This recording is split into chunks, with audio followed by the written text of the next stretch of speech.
everyone. My name is Son Eastus, and it's 6:30 on Monday, July the 8th, and so we'll start the regular meeting of the Guilford Selectboard at this moment. Welcome to everyone who's here in the room, and welcome to everyone online.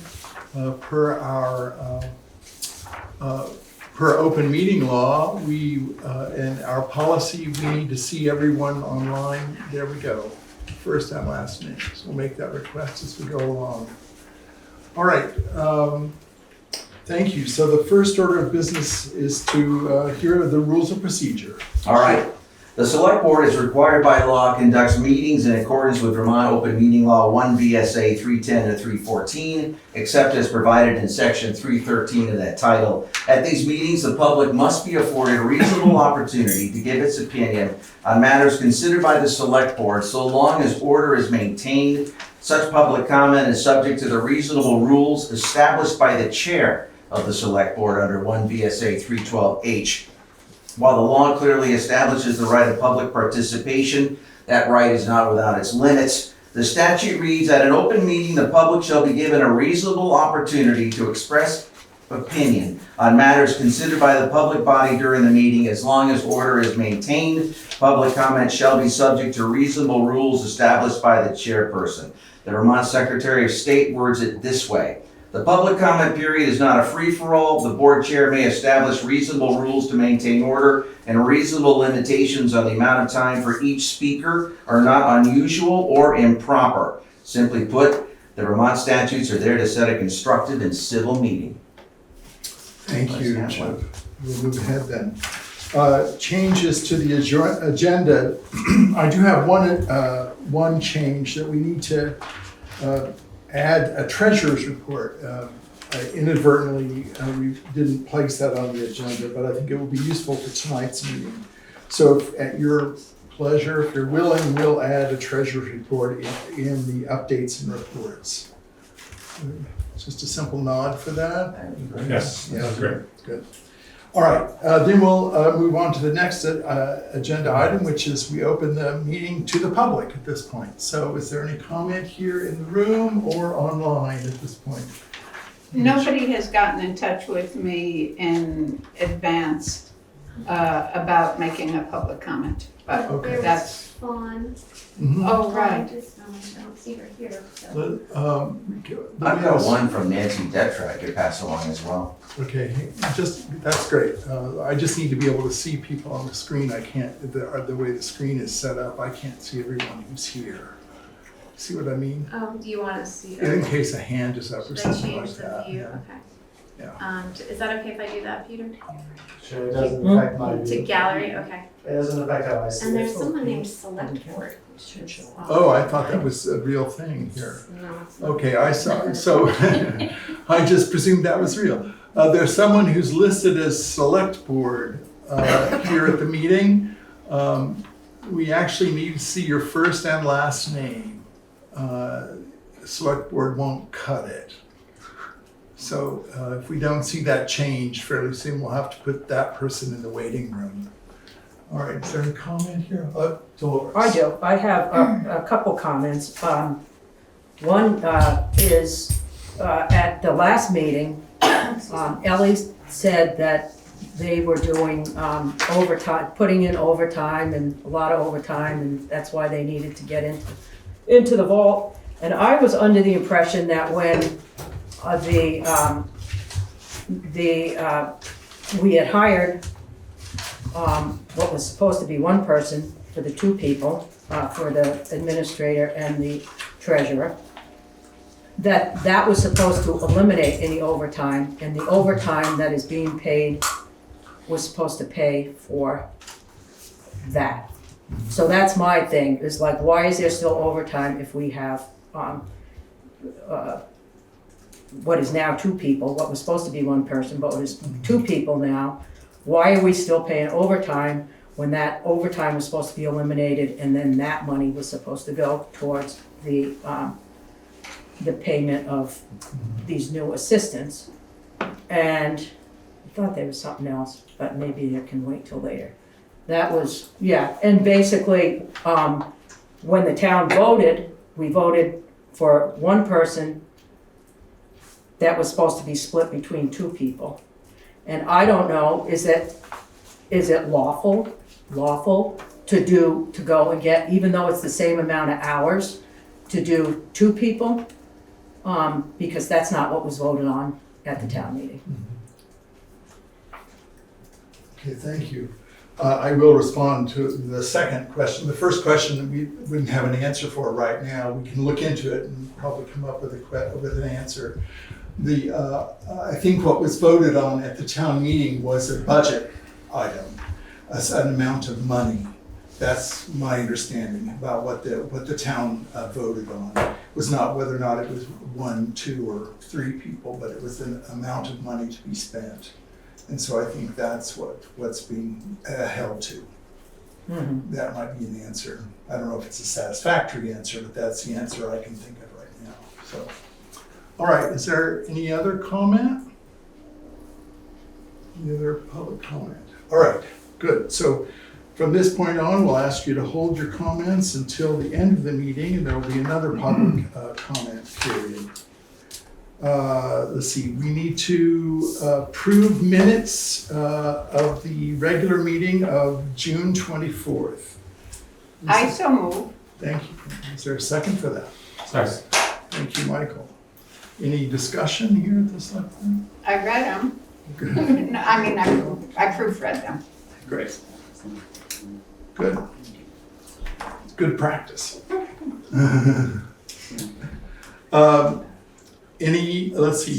All those in favor of approving those minutes, please say aye. Aye. Any opposed? Any abstaining? Okay, that passes, thank you. Then we'll move on to the finance portion of the meeting, or this part of the finance portion of the meeting. We'll look at the warrants. Tara, are you ready to do this? Yes, I would like to move to accept the warrants as written. Payroll week ending 6/30/24 was $8,497.80. Payroll week ending 7/7/24 was $8,889.90. Expense warrant number 2501 was $27,789 for a total of $45,176.70. I'll second that. Is there any discussion about it? Trying to find it. Okay. Yes, let's see. So there was tree removal by Anson Baldwin for $2,200. Gravel from Sosimo, $1,253, which is a lot less than it has been. There's some things from last year coming in that will be counted, posted to the last fiscal year. There's a bunch of new contracts that are renewing, like BCTV, Wyndham County Humane Society, and the Wyndham Solid Waste Assessment, which is $3,790.22. Okay. Thank you. Is there any other discussion on these points? Okay, all those in favor of approving these warrants, please say aye. Aye. Any opposed? Any abstaining? Okay, that passes. Thank you very kindly. Then we'll move to updates and reports, and we'll hear first from Town Administrator, Erica. Hello, everyone. Hope you all had a very relaxing and wonderful tour. I have been busy as always. Is there anybody? Well, I'm just looking to see if the select board. Select board is gone. Yeah. We had our final meeting of the Law Enforcement Contract Committee, and some members of that committee, Gordon and Jared, are going to be coming to the next select board meeting to make their recommendation about that. Mhm. It was a really good group. Very pleased with their work. The new open meeting laws are now in effect for all our boards and committees and commissions. I distributed the information about that to all the committees and commissions and the BCA and everybody that has a public body in town.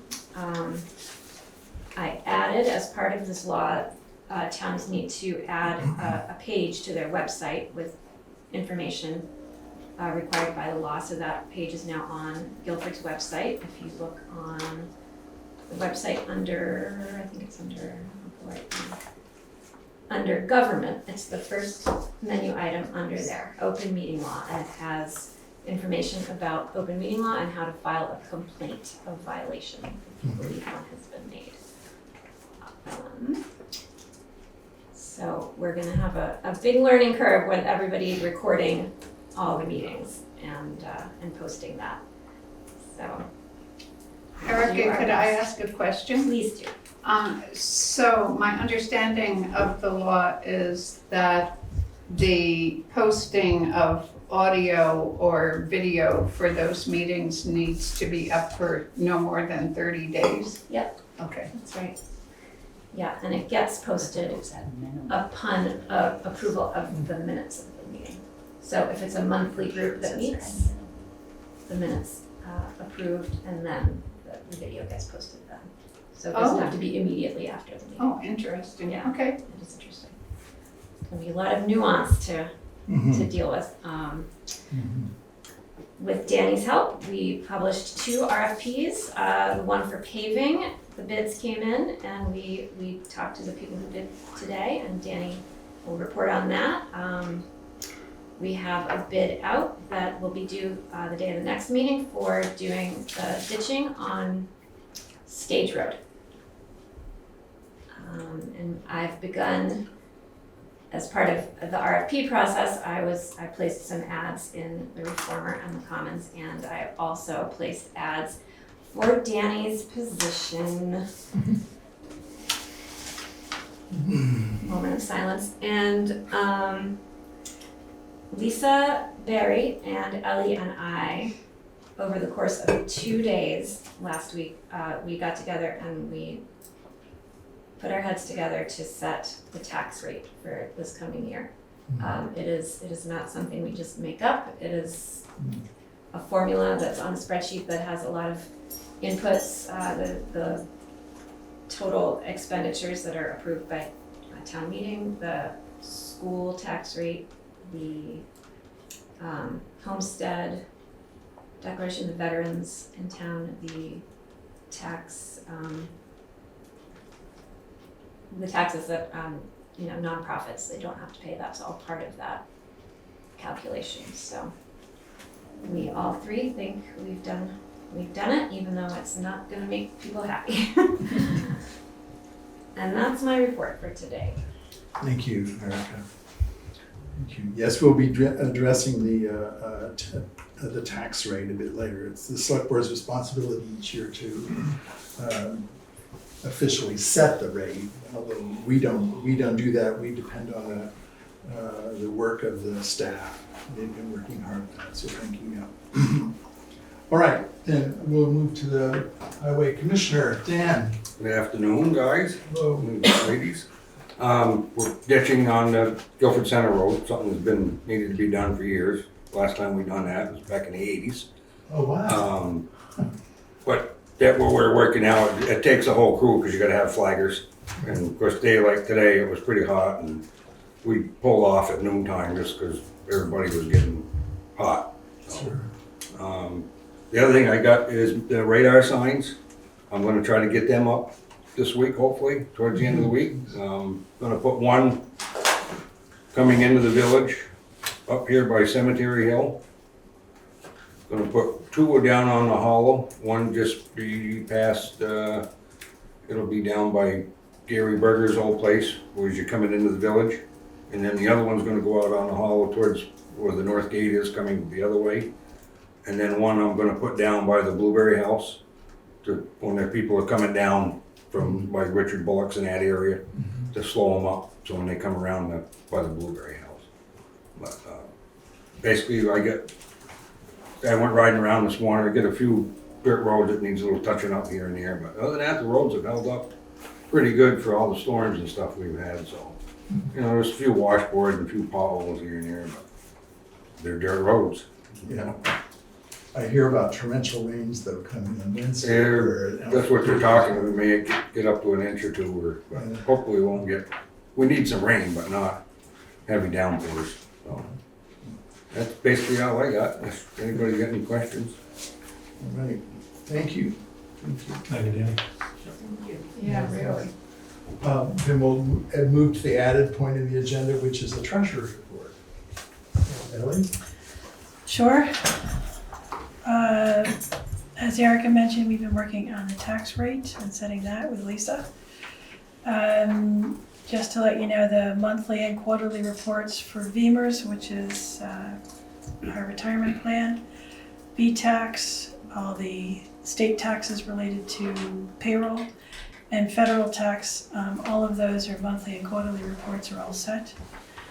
The audit process started in May with Bonnie coming here and running some tests on transactions. Usually she does about 25 different transactions that she just pulls out of the air after looking at our general ledger. So that was completed. I printed a lot of reports, which gave her a point in time to be looking at additional transactions and where we are.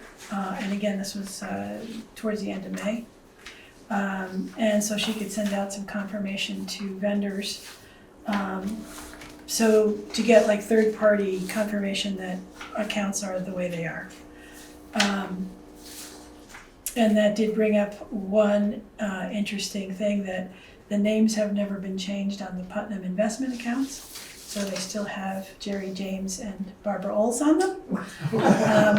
And so they wouldn't accept Bonnie's confirmation forms because my name was on them and not those two. So that was something fun to work on today, and I will be coming and getting select board confirmation that I'm treasurer, and it has to be written up and we have to send it off and it's got to be notarized and all that kind of stuff.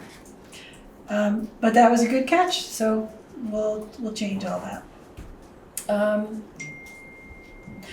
On June 28th, Penny from Nemrick came and went through, we had several discussions around closing the fiscal year, and then we did close the fiscal year and print off a number of reports, which are only good if they're printed at the end of the year on a particular date. So even though the year is closed, that just provides an ending point for accounting. We still are getting some invoices that will have to go back into June. But we have also started posting things to fiscal year 25, which is our current year. So in July and August, we're going to continue to review accounts, make any corrections if there are any. Still have to do the reconciliations for June, because you don't get the bank statements until right about now. And Bonnie will be back in, I believe, late August. And we'll be looking at what we then consider our final reports for the end of the year and make any adjustments that are needed. Things like she'll be working on depreciation that needs to get entered into Nemrick, and distributing the interest from bank accounts. We did quite well because of the ARPA funds in terms of getting interest in this fiscal year. I believe it was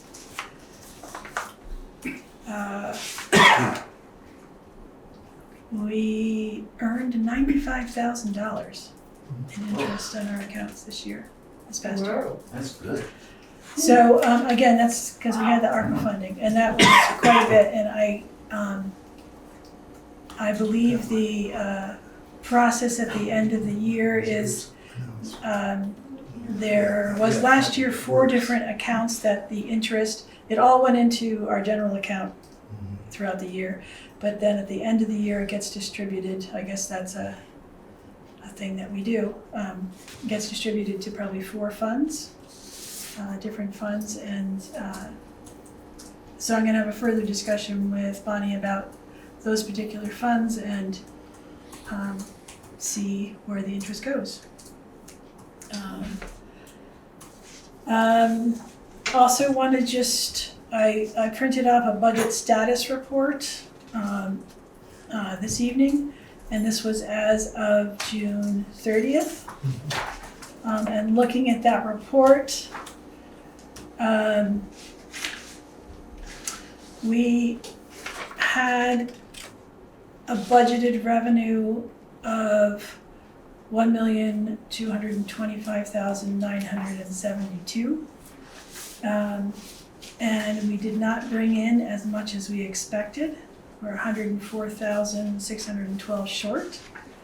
I believe most of that is from delinquent taxes that have not come in. I pulled it, I'll go to the delinquent tax in a minute. If I look at the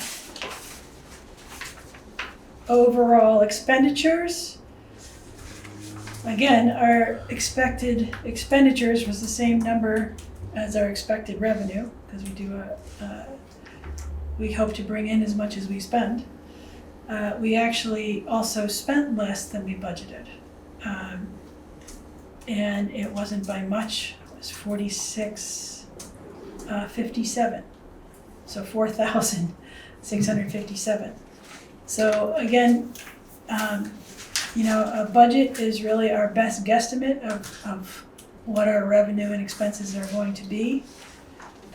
This is also, even though it's dated 6/30, the budget status, it is not final, because we still have to, this warrant has things that were paid that were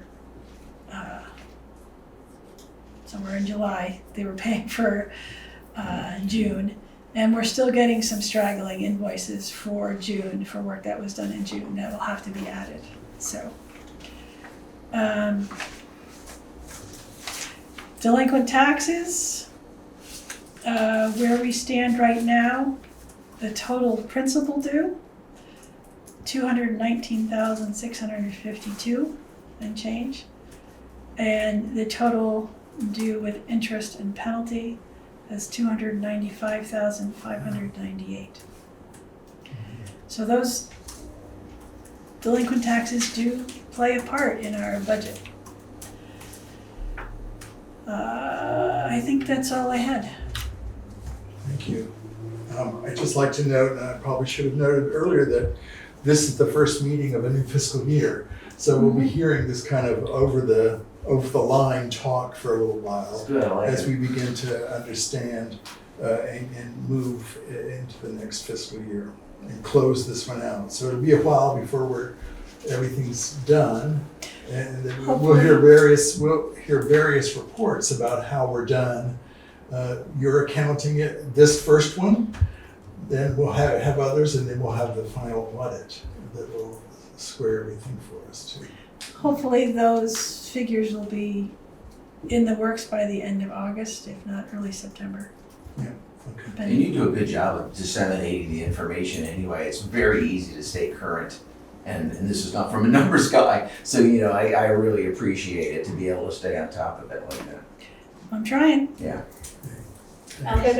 Just go ahead. So you're saying that the town depends on people to be delinquent in their taxes? No, Okay. I'm saying that the delinquencies affect the budget. Okay.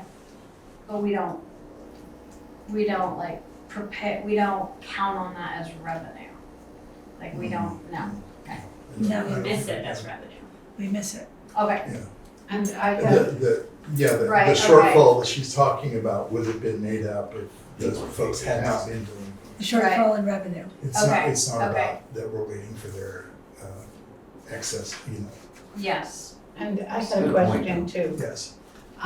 which is just some of the delinquent taxes, are they trickling in? I mean, is it your experience so far that people are, I think trying there's, to continue to make payments? I think there's a wide range of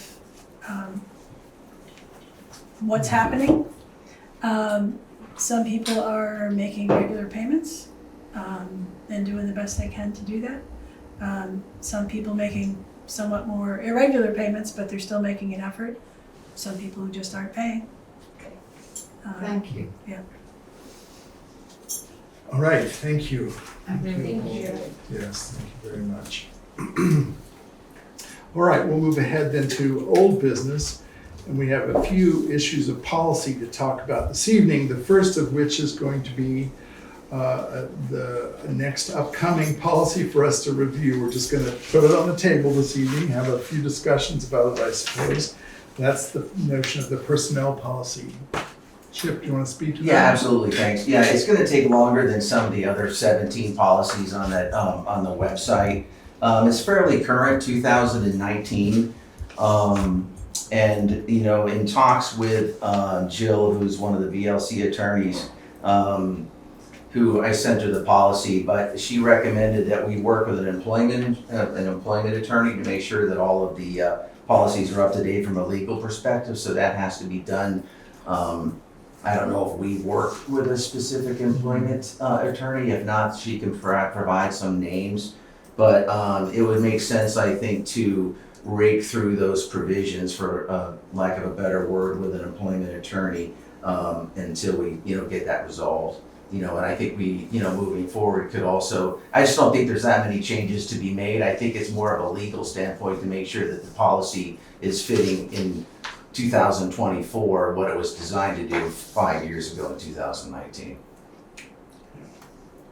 Okay, great. Does anybody have any comments they want to make about that? So Chip, I had, I just want to yeah, go ahead, Erica. clarify, this policy is from 2023. Oh, 2023. Yes. Well, I think that the reason it's 2023 is that we're making little tweaks along the way. Originally 2019, I correct? think the last thing that was done in a big way was 2019, I think. Yeah, gotta, you Right. know, that's what's on I've been talking about, but yeah. I mean, you're right. It was right, but yeah, but it was 2019 was the first, yeah, it was right, you know, reviewed in 2023.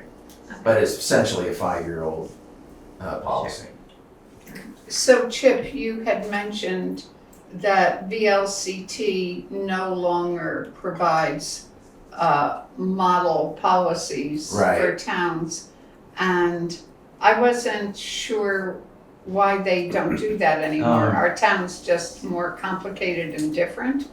Jill, that was funny. It's a good question. I actually put it to Jill and I wrote it down. She told me in a conversation in the past, VLCT has provided models for members. However, we have reorganized our human resources service and are no longer able to provide a model. So Yeah, it's that's what I didn't understand. yeah, but- reorgan. So they just don't do it anymore. Okay, You know, I would think there would have to be almost like so many legal hoops that they jump through to filter something like that, that the liability, you know, legal liability would be massive, would be my understanding. Right, and I think that, yeah, I mean, the instance that we encountered, when we looked at before that I recall, is that I bumped into at VLCT, Yeah. is that many towns are like us. Some of the staff members are appointed and some are elected, and VLCT can't speak to That's a good point, elected too. official policies and so forth like that. So it does require a legal look. Anything else? Anyone else to say? I don't see a non-disclosure policy within the personnel policy, so I'm just, we're maybe gonna talk about, a policy around the vaults today, because I definitely think there needs to be a non-disclosure, but I think a non-disclosure can also be, in more than one place. That makes sense. So I think that maybe we need to look into adding a non-disclosure policy to the personnel policy, All right, we should or add- have keep it that be question. completely separate.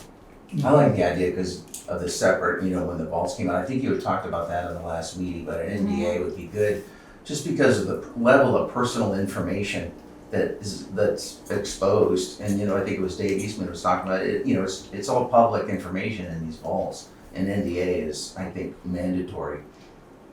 Although in the treasurer's vault, it's not all public No, information. no, So that anyone that goes in there, absolutely, And yeah, yes.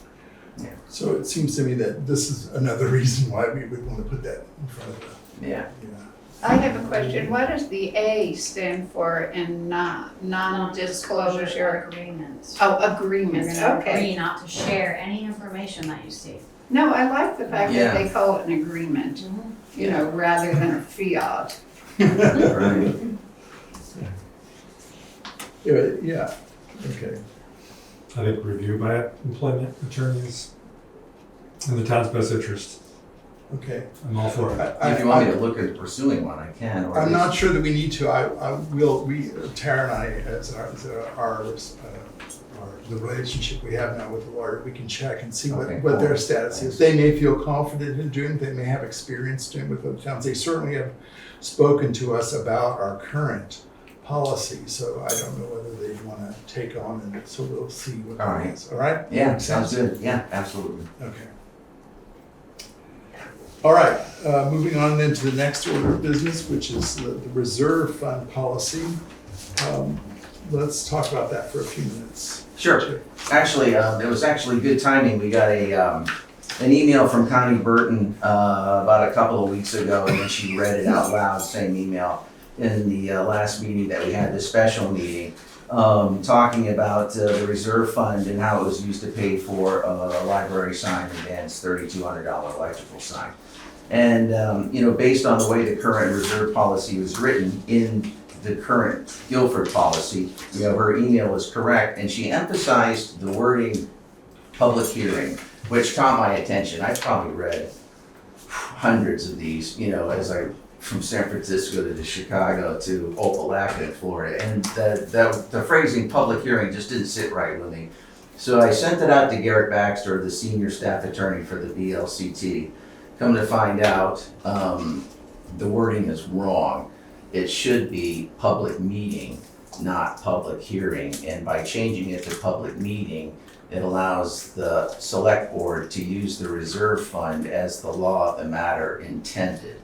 And he sent me the recommended VLCT version, and I just went and copied and pasted it with updates to make it Guilford centric. In the updated reserve fund policy. And you've all got, I handed out copies of it, or Erica did, but so at the top of the page, you've got the VLCT model reserve fund policy, which is there. And then you read that, you fill in the blanks, and when you fill in the blanks correctly, you get the reserve fund expenditures, which will now be part of the reserve fund, new updated reserve fund policy. So I would like to thank Connie for her email, because if she hadn't written it in, nobody would have known, and, it was just an oversight, or it just should have been public meeting when the original document was drafted. We've actually bumped into that very phrase another time that I recall, and even speaking with a former select board member. Right. Agreed that didn't seem like the right word. It wasn't making sense. It was odd. What it was intended to be, so it's better. And I want to be really clear here in what you're suggesting, that it's just the wrong word. It's not any attempt on our part, on the select board's part, or any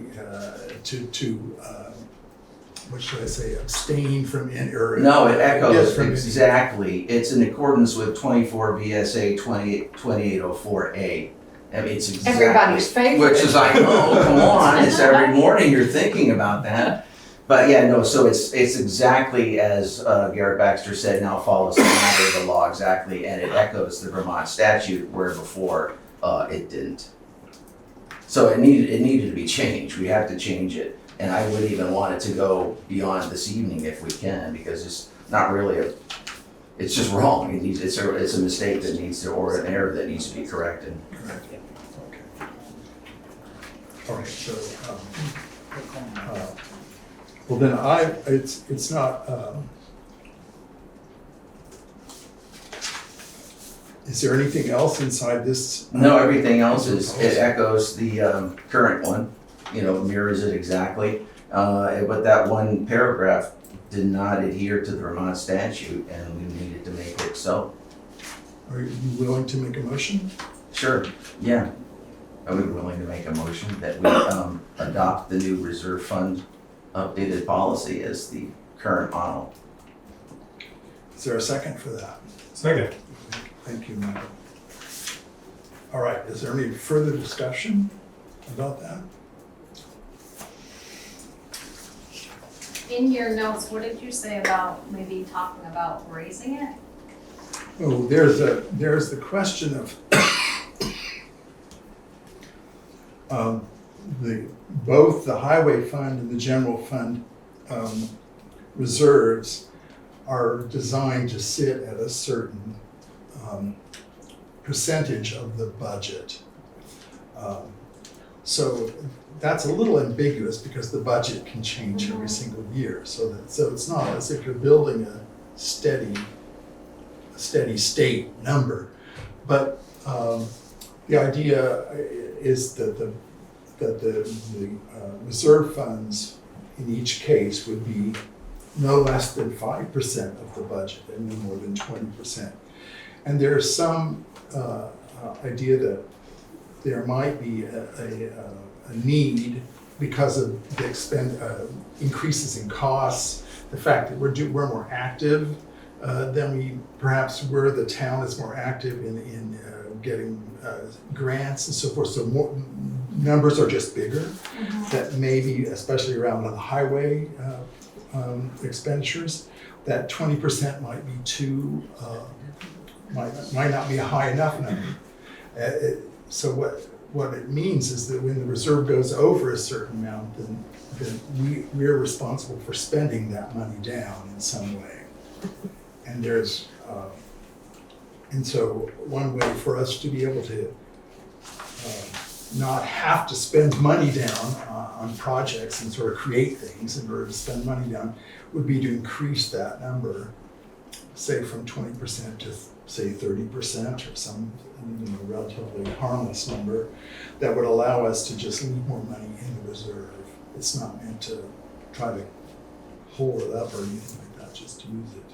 Well, we've got Dan here. Can you chime in and let us, I know you were thinking that the prescribed limit is 20%, but should be higher because, which make a realistic sense. This thing was drafted in 2016, so, costs keep going, nothing's going down since then. No, everything, since COVID hit, everything gone through the roof.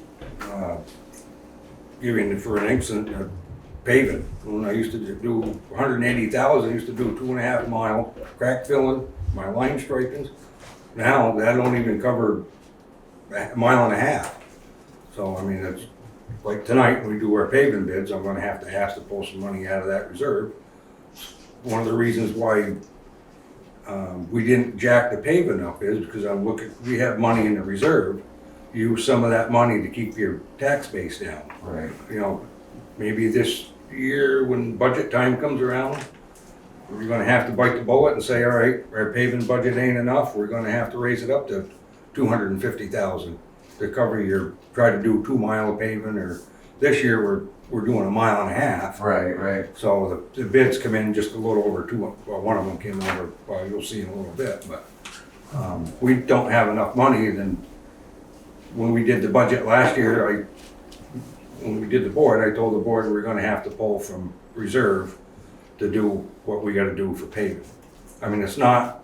We've done it in the last 4 years we pulled probably from some money out of our surplus, but we've been lucky to get some grants, so it wasn't that much. We didn't get any grants this year, so it's gonna be a fairly good amount, but we got a pretty good amount in that reserve fund, and it took us a long time to get built up. Yeah. So it's, the way I look at it is, if we got the money, we should spend a little bit of it just to try to keep it at a certain level. And then John, based on what you said, should we look at or maybe even Danny has an idea of the estimate for, is there a number that sticks in your head, like a percentage, like you can see right now it's 20% isn't gonna be enough, 28 would cover it, or 32? It all depends on what the Tkaczyk can tell, what the liquid asphalt prices are, or maybe gravel's gone up. Yeah. Everything's gone It's just enough to give you a window to create some Right, flexibility yeah. with it. That's what you're looking You know, for. and one of the biggest things, and we did the budget, you know, we don't wanna really raise the budget, so Right. people are looking like, wow, you know, that's a lot of money. Well, it is a lot of money. But if we got a little something we can fall back onto And keep the and taxes keep it down, I mean, that's Yeah. what I look to do. I mean, Yeah, I'd rather do a 6% increase of the reserve fund than everybody's taxes go up. Personally, including mine. However, we have to be really clear that, just to say it, but that none of the reserve funds can be used actively to Right. reduce the tax. Which is in That's here, not- yes, I'm about to read the paragraph, but anyway, I don't think I have to, but yeah. Yeah. So if we were to increase it, say, to 30%, might be too generous, I don't know. Seems like a big jump to me. I'd be more comfortable with 25. 25%. Yeah, Me too. see head nodding. Yeah, me too. All right.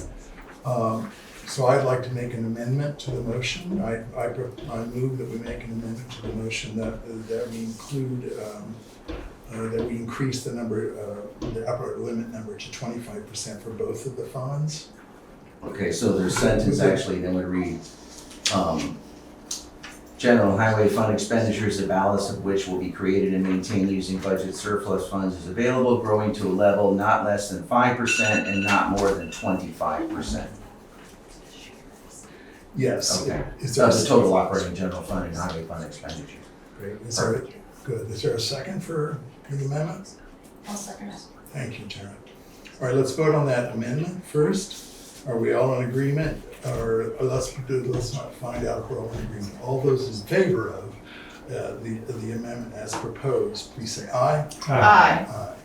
Any opposed? Any abstaining? All right, then we'll step back, and the motion now reads that we will approve of the policy as presented and amended at this moment. Any further discussion?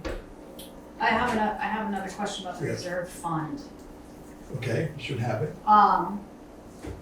Yeah, I'm kind of unclear when it comes to the library sign.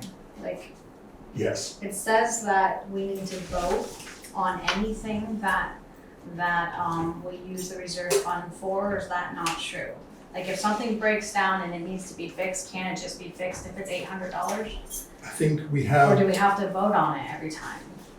I think what I would say is that the intent of this is that there are a few things at work, I guess is where my brain's going. There's I not one single I thing. can that jump in there. probably So says- I asked this question to VLCT and they said, basically, voting on it as part of the warrants that covers it. Okay. That is the vote.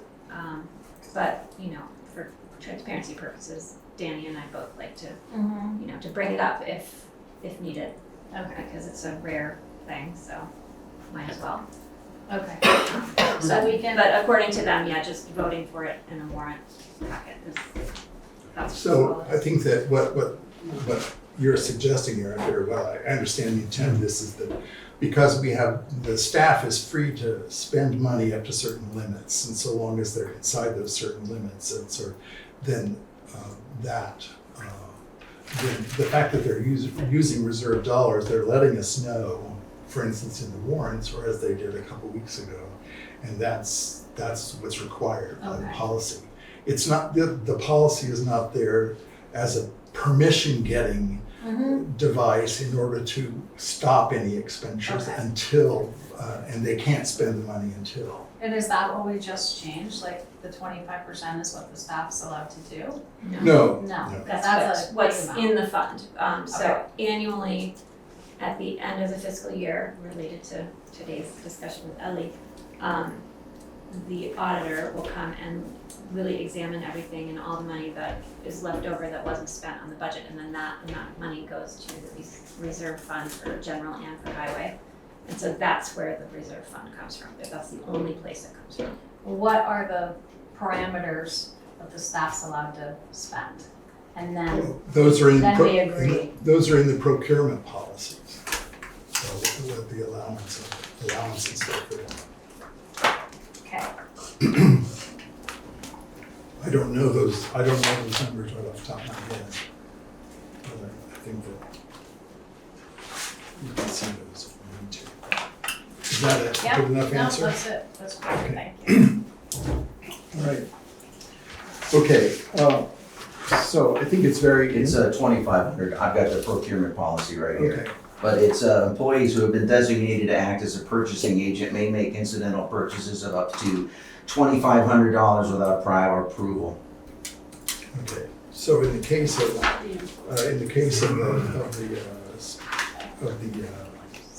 electric sign, then it was right for Dan to come and bring that to us. Right.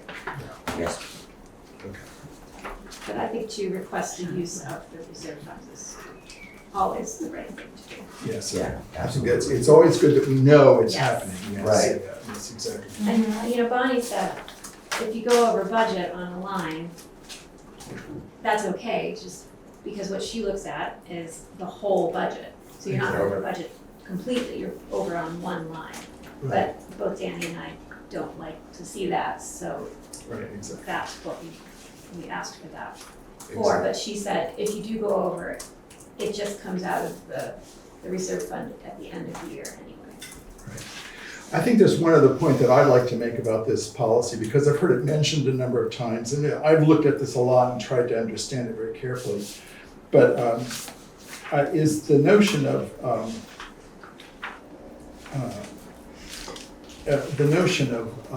what this fund is for.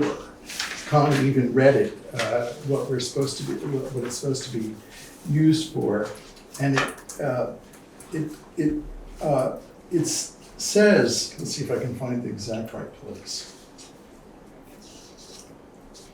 I've got it, if you look at the paragraph of the VLCT model on it, it's the same thing, but Okay. Let me just see. Okay, yes. The select board will only use the expenditure of this reserve fund to alleviate short-term budgetary issues such as revenue shortfalls and paying non-recurring and unanticipated general and highway expenses. And I'd like to just key in on the word unanticipated for a second, because I think for some people unanticipated means if we didn't know it was coming, like it was a complete surprise. And that's not the right definition for unanticipated. In this instance, the word unanticipated means it wasn't anticipated by the budget. So it might not have been anticipated 9 months ago, and we've known about it for a long time, but it's still an unanticipated expense because it didn't happen. It wasn't designed or described or illustrated well in the budget. And that is then an appropriate use of the reserve fund. So I'd just like to say that because I know that's been a point of issue for some community members.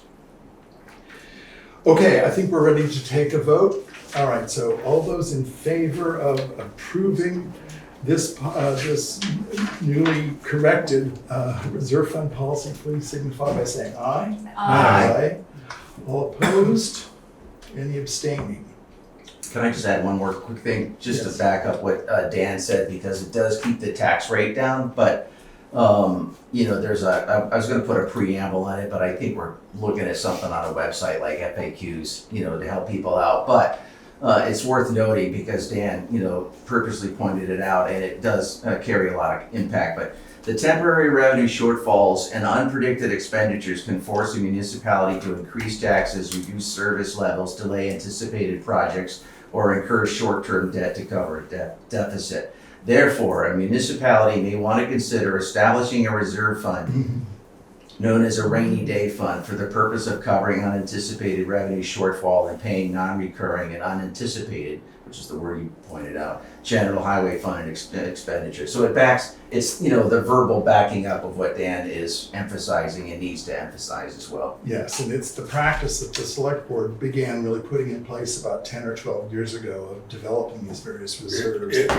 It used to be called a rainy day Yeah. fund, and then somebody didn't like the wording of it, and that's when they switched it to Right. revenue. Okay, so that Cool. that has passed. Thank you. That long discussion, but good discussion. I think good. We'll move on then to the Weatherhead Hollow Road paving projects. think, Erica, did you make a spreadsheet for the board? Yes, I did. Okay. And then you want to I put it think I on. could put it on screen, I hope. Let me try. Well, we sent out bids for spec sheets for four different paving companies. Two didn't bid, two did bid. Today, they had to be in by noon. We opened them up at 1. We had Basin Brothers from Westminster, and then the other outfit was All States. All States, they're out of Sunderland. They were the cheapest. They were at $99 a ton in place. Basin was $109 a ton in place.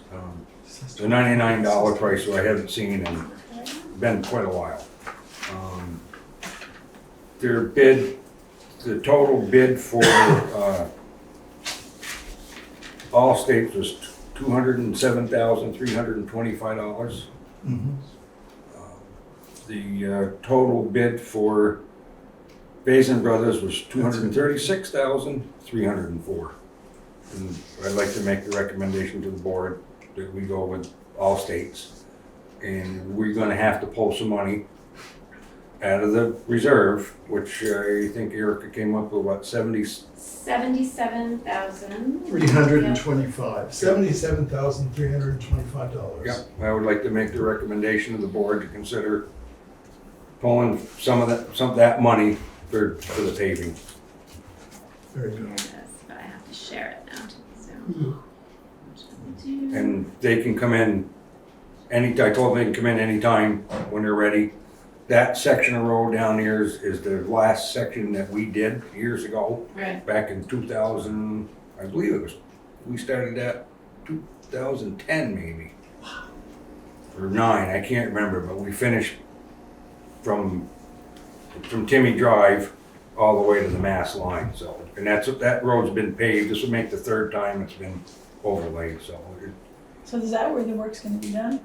From Timmy down to the line? Yes, it's gonna be from Timmy Drive to there's 4 aprons I gotta do. We're gonna be an inch shim and an inch overlay. And we go with virgin mix. The state mix has got a lot of recycled asphalt and I don't like it. This is real, it's no asphalt in it, it's just, well, there is, but I mean, it's just no recycled asphalt. And it lasts longer, is the Yeah. point. And I go with thicker. We don't get the cracking. Like I said before, I used to budget money we did paving, plus the paving we did the year before, we always crack filled. Right. But since COVID come and we cut the budget, there's no more crack filling. So, I mean, it's probably one of these days, somebody should think about maybe paving every other year.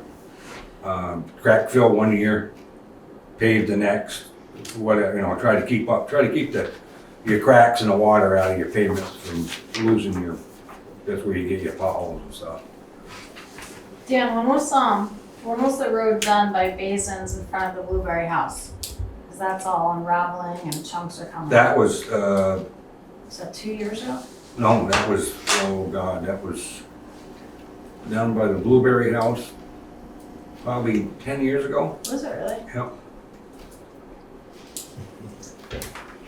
Yeah, I think crack filling and paving every other year is a good idea. Yeah, I mean, it's Together. just to keep up with it, keep up with it. Maintenance. That's why I try to do, we have 13 mile of road, blacktop, I try to do 2 mile a year.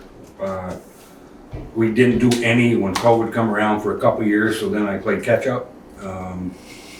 Well, we lucked out for the last 3 years, we got grants. Yeah. So we done some mileage paving. Now we're getting back to after we get this section done, it'll be back to square one, start over again. Oh, cool. Right, so what we're looking at on the screen, just so everybody knows, is the project sheet for this, the beginning of the project sheet for this, to show us what the costs are related up there at the top, the $207,325. Then the resurfacing fund is scheduled to support that cost by $130,000. And the difference needs to be made up by the highway reserve, and that as per your recommendation, okay? All right, does anybody have any further questions of Dan? No. Right. Great, that's a comment. Yeah, I think so. I mean, we talked, there's just some passing conversation, but to me, Dan squeezes every ounce out of every dollar he spends, so, and works that budget like it's coming out of his pocket. Yeah, we'll use it big time. All right, so I will move that we accept the road commissioner's recommendation to assign $77,325 from the Highway Reserve Fund to this particular project so that we can finish the paving on Weatherhead Hollow Road. Yes, we need to accept the From all The- states. from all states. Oh, wait, Yeah. the bid from, okay, that Danny recommends. okay, all right. Okay, good. Can that be part of the same motion? Yeah, didn't get a second yet, so Oh, I'll okay. continue. 99. I'll continue. Yeah. It's, so the bid for $207,325 comes from all states. And is there a second to that? I'll motion? second. Thank you, Tara. Any further discussion? You all comfortable tonight? All right, all those in favor signify by saying aye. Aye. Aye. Any opposed? Any abstaining? Thank you. Thank you. Yeah, thanks, Dan. Thank you, Thank Dan, you. for bearing that and watching that for us. All right. Next on the agenda, the select board needs to, in order for us to do a certain amount of business, the select board needs to authorize the opening of a new bank account for the Guilford Conservation Fund. And this is a recommendation coming from the professional auditor. Oh, okay. So I will make the motion that we authorize the staff to open a new account for the Guilford Conservation Fund. I'll second it. Thank you, Brenda. Is there any discussion? Well, just in case anybody wasn't tuned in last week, at the last meeting, this was money raised from Guilford residents to provide amenities for Sweet Pond. And after the funds were just sitting and not allocated, the Department of Forest, Parks and Recreation recommended that the the Sweet Pond Committee, which was a citizens committee, use it for something else. And my understanding is that under the umbrella of the Conservation Commission, that they came up with this being seed money to begin helping residents make plans for conservation of land. So just to be very clear about what this is, or where it came from. Is there any further discussion here at the select board? All right. All those in favor of approving the motion, please signify by saying aye. Aye. Any opposed? Any abstaining? Thank you. All right, the next item on the agenda is that the board will consider appointing a task force to explore the final uses of ARPA dollars. Just to state clearly so we know what we're doing, the ARPA dollars, there we have a report we could all look at, but for the community to make sure we understand, Guilford received about $633,000 in ARPA dollars, all of which needs to be contractually obligated by December 31st of this year. We have a very small amount of that money which is available still to be obligated. And those dollars need to be expended by 2026, I think, December 31st, They 2020. need to be Fully expended. obligated by December 31st. Of this year, but then expended, I Sure. think, 2 years later. Yes, but obligated means you have a contract. Yeah, for there's a something contract, in yeah, place. so Yeah. Most of the dollars have been already obligated and even expended. But we need to have a task force from the select board here to look at how we're going to just take care of the final dollars and make recommendations here from the board. Do we have a dollar amount that's left? Well, it's fluctuating, and the reason, Oh. we'll hear more about it next week, at our next board meeting, because there's one award that was made, or recommended to be made, and it has not been expended, it has not Okay. been spent, and it's rather largish, so we'll wait and see where that comes out. Yeah, most of the bulk of it is accounted for, I think, in the awards, or I know about 2 requests that are going to come to sort of switch the exact thing, not the spirit, but of the award, one from the Planning Commission and one from Emergency Management, and then there's the $20,000 for the grant writer that is sort of sitting there. So it looks like we might have around, it might be $70,000 that we're going to expend. Oh, great. Yeah, Okay. yeah. Well, I would volunteer to be one of the people on that. I would volunteer too. All right, Michael, thank you. What is the, I'm looking at a document that says unencumbered number available, which is $14,928. What's the ARPA award and disbursement. what's the date? Does it have a date on it? 6/10/24. Yeah, Yep, that's the most recent. that's the most recent. So doesn't that mean there's only $14,928 left? There are 2 versions of it that I see rolling around here. My, Down in the low, there are some tabs. yeah.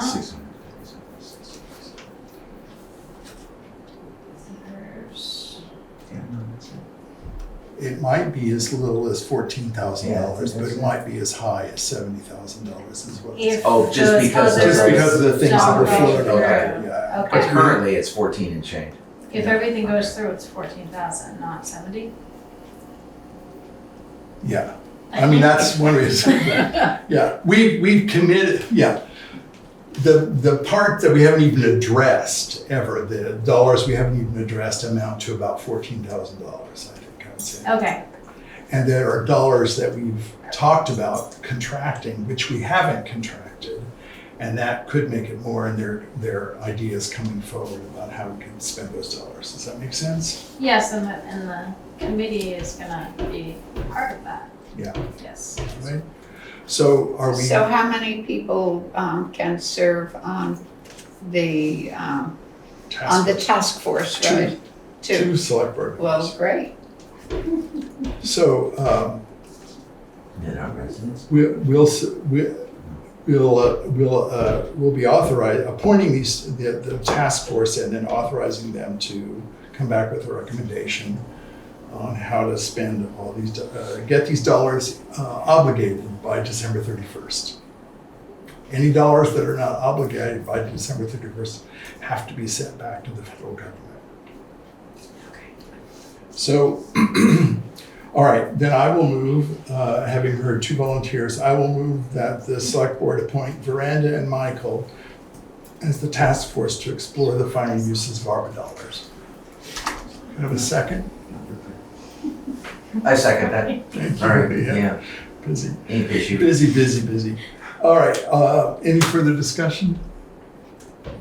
All right, all those in favor, please say aye. Aye. Any And by opposed? when will we, Just a second, I'm not. I'm sorry. Yeah, that's right. Any opposed? Any abstaining? Okay. okay, question, what is the timeline on our charge? We just need to know how, I don't think we're saying what that is. I think we just need to know that the dollars, you're gonna make a recommendation to us so that we can be sure that the dollars will be obligated by December 31st. If you can do that in 2 weeks, great. If that takes 6 weeks or 2 months, so be it. So they essentially need to follow up with the pending people. There's And there's then some- There's the there's some- pending, there's but we some- can't So like it's say, strictly let's have a obligated. baseball team or something Or like you, that. if you have After the pending, there's still the 14,000, and then right. you can still make a recommendation for that, right? Mhm. Yes. All right. All right, moving forward, the next is on the agenda is a public announcement only. And that's to let the community know that the suit that is presently before the town, Herron versus the town of Guilford, there is a Supreme Court hearing this Wednesday morning at 10:30 a.m. that any citizen, any of us can attend online by simply appearing, finding the information on the Supreme Court website, the Vermont Supreme Court website. There's a list of hearing dates there and times. And so we know the way that works. Each, I don't remember exactly which person will speak first, but each part each party that's concerned in this lawsuit will have 5 minutes to speak to an abbreviated Supreme Court. That's all been agreed to by both parties, and so that will take place on July 10th at 10:30 a.m. And as we've been advised by the town's attorney, normally we could expect a judgment delivered within 2 to 4 weeks after that. I will note that the last time that's what we're told, I will note that in the last time this happened, at the first suit, the judgment came down in 2 days. So it could be much sooner than that. So that may be possible. Okay, that's just a public announcement. Then we'll move on to a series of issues in new business, folks. The very first thing we need to attend to in this section is the annual tax rate determination that the select board needs to approve. So for us to be able to do this, we probably all need to look at something on the screen so that we can go through it. And have Erica and Ellie go through it with us and help us understand what the tax rate calculator is all about.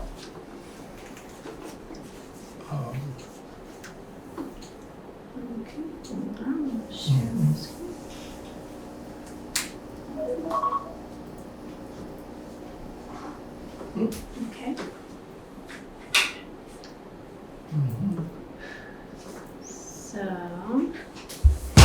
So these are based on expenses passed at our March 2024 town meeting. There's the total highway number, which is 1,105,203. The total municipal is 773. And then we have. Let's go back just a second, make sure are we all up to speed? Articles. We get what we are So looking far, at? yeah. Okay. All right. So to that is included the special articles there that passed at town meeting. It's included in the final number. The town budget is this, is 810,993. So the two together, 1 million, sorry, it's two, that's not right.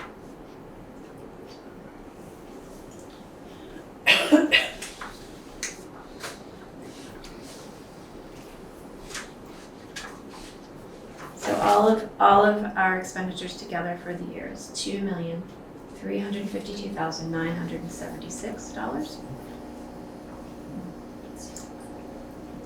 And then we have down here in column C, we have other revenue, not tax revenue for each one.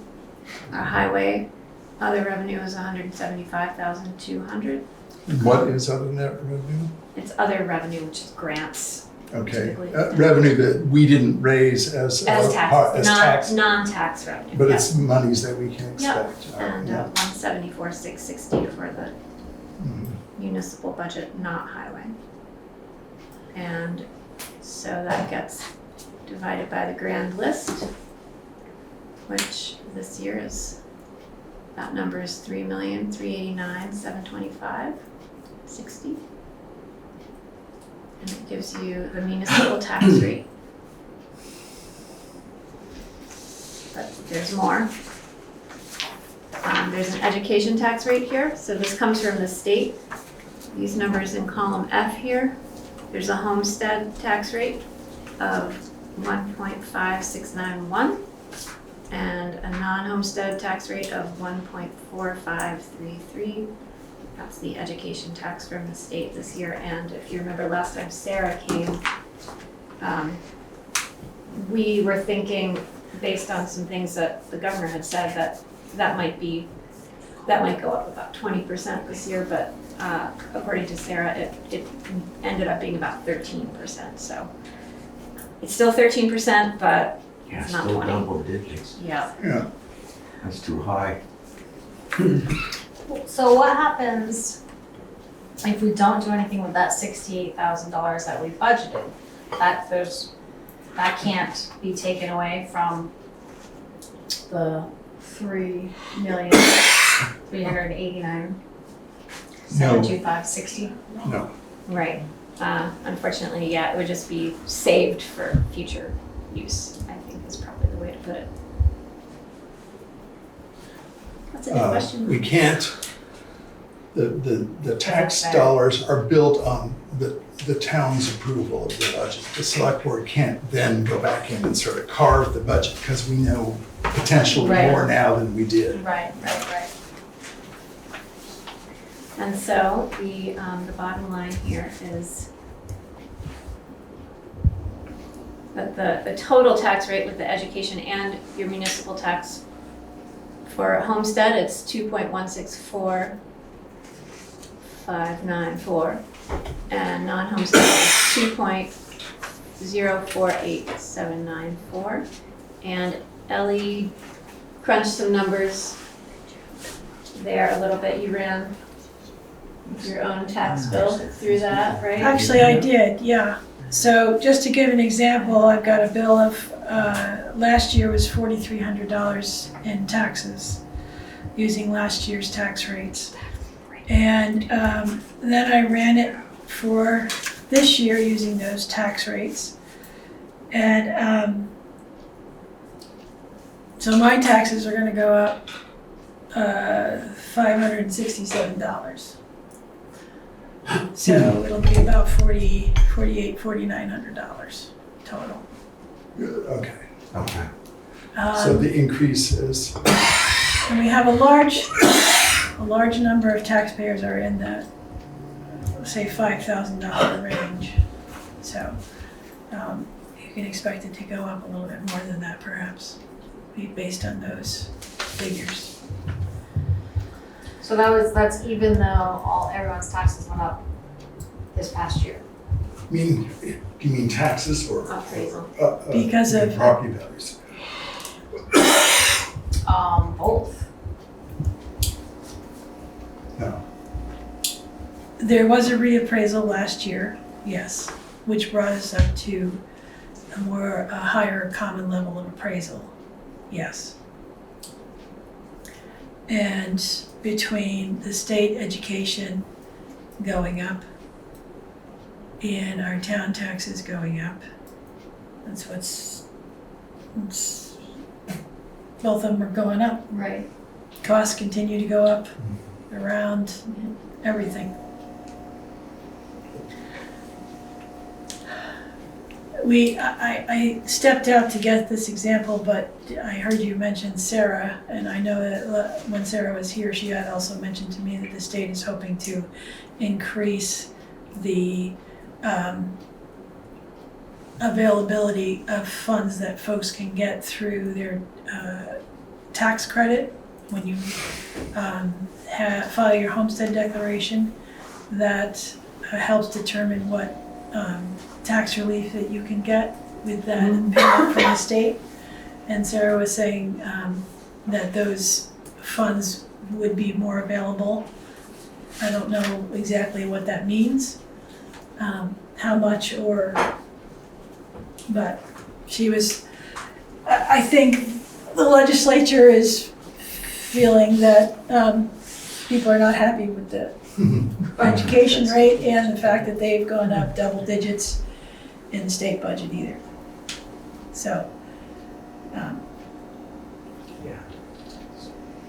I'm sure that, Is it? there's no question that, from my understanding, that Guilford is not alone. This is not a, Right. every community nearby is. Do other communities still have the education portion at the town meeting though? Like we used to and now we don't? So where the town would vote to approve I it? think that's. And I don't know why we don't do that anymore. I think it's by school district. Yeah, we're a district now, Because so we're just part of do the one. district as opposed to, and that's different all across the state still. That was back at Act 46, when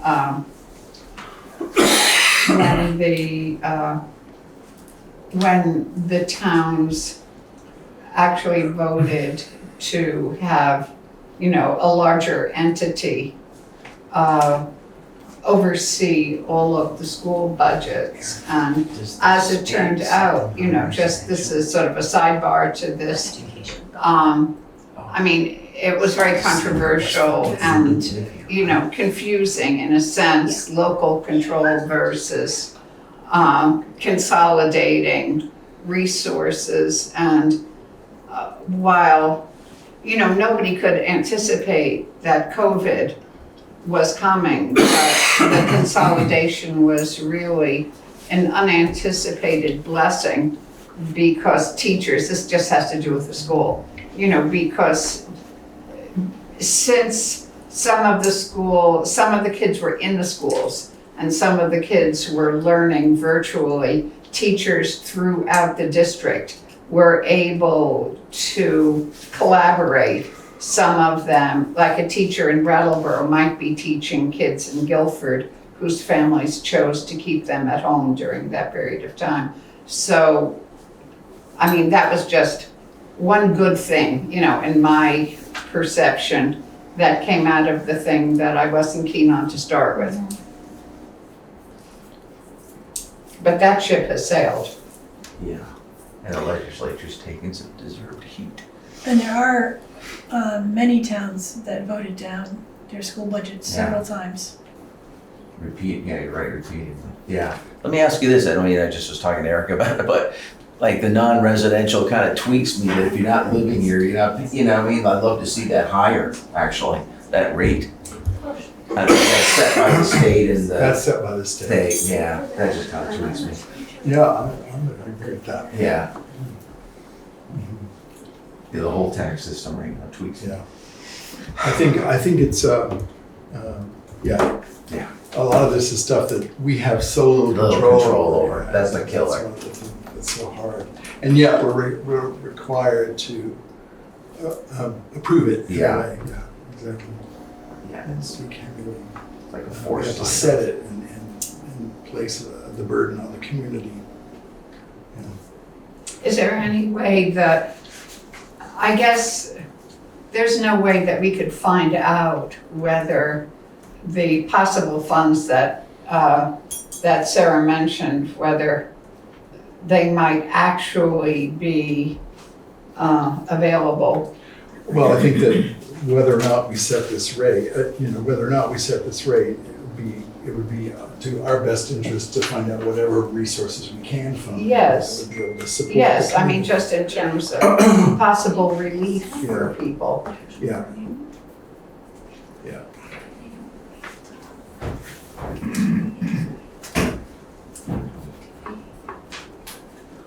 Okay, well, I will take the hard task of moving that we approve of this determination and move forward with it.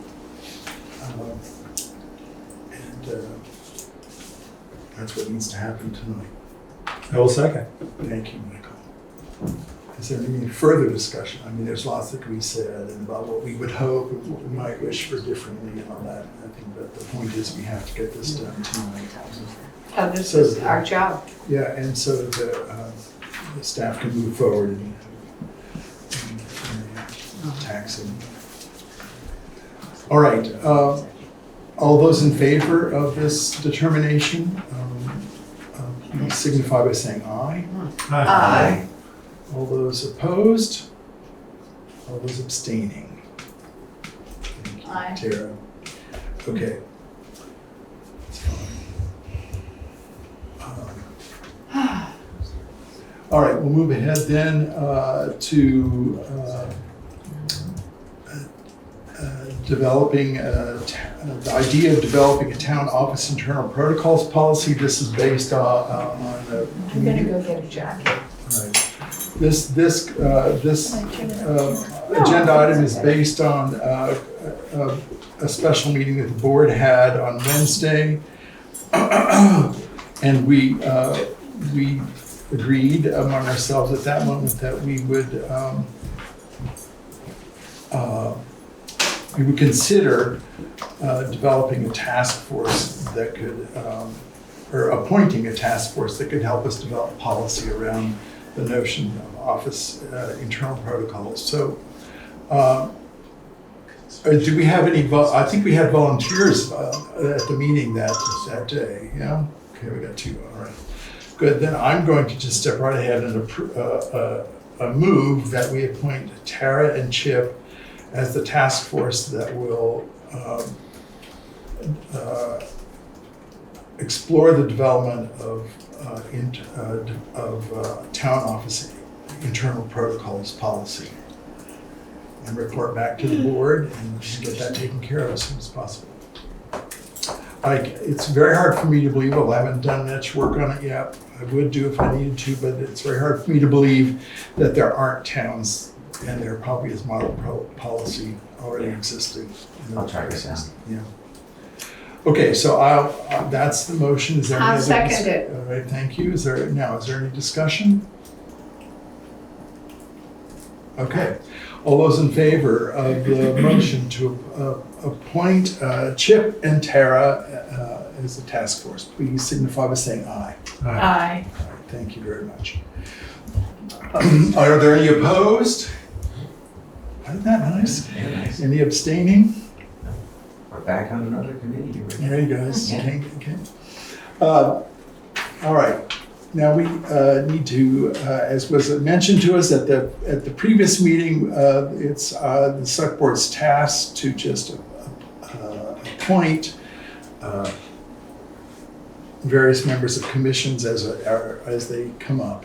And we have the appointment of a new Conservation Commission member, Joshua Farr. So I will move. Go ahead. I'll move that, All right. just for variety. What would you move? I accept the appointment of Joshua Farr to the Conservation Commission. All right. I'll second. Thank you, Michael. All right. All those in favor say aye. Aye. All those opposed, any abstain? All right, then we'll move And ahead. that's wonderful. You know, Yes, it's he's actually, I think he's the executive director of Insight Photography. No, of the, what's it called, the other one?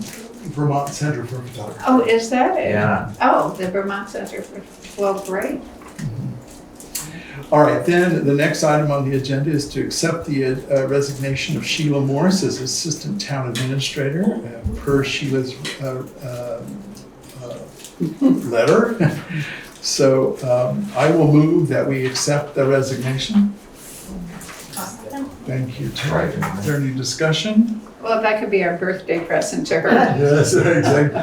I'd like to thank Sheila for her work, and I think I we would all like want to to. thank Sheila as Thank you, well. Sheila. I think we'd all like to thank her for the devotion to town and helping us through a very difficult spot for some time. So thank you, Sheila. So all those in favor of accepting this resignation, please say aye. Aye. All those opposed, any abstaining?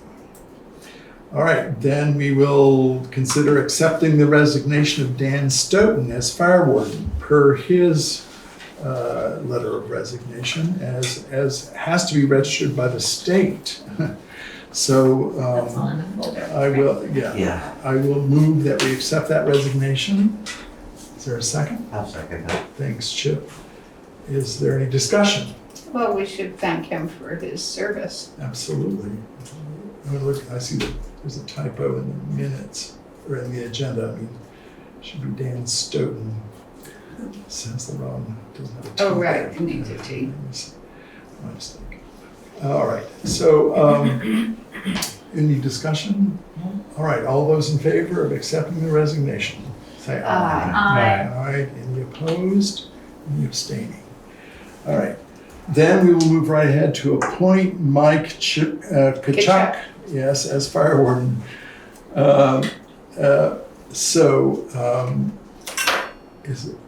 Is there someone who would like to make that motion? I would. All right. I move that we appoint Mike Tkaczyk as fire warden. I will second. Thank you, Michael. Is there any discussion there? It'll be great. That'd be Yeah, that'd great. be really good. Yeah, that'd be wonderful. All right, so all those in favor of that motion, signify by saying Aye. aye. Good. Any opposed? Any abstaining? All right.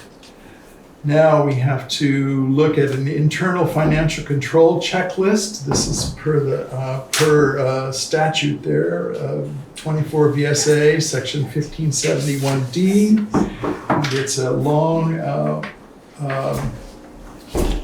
we just need to approve this document that has been reviewed and seen by Ellie and signed by Ellie Great. Oh, right. and created to make, I mean, she's done the checklist. Right. We don't have to do it, but we have to. This is reporting that needs to do. Oh, and this was the one that was sideways? Right. Yeah, because I'm doing what Tara did with my Right. Finally just took a screenshot and edited it the regular way. So, we've all looked at this, Yeah. and so is there a motion to approve this? So moved. Thank you, Michael. I will second it. Thank you, Brenda. Is there any discussion here? Anything Well, anybody we doesn't should just understand? explain what it is. If you understand what it How is. about if Ellie explains? Ellie, could you explain what that is? Sure. It's a checklist put out by VLCT. Ouch. So it just goes through a number of different things.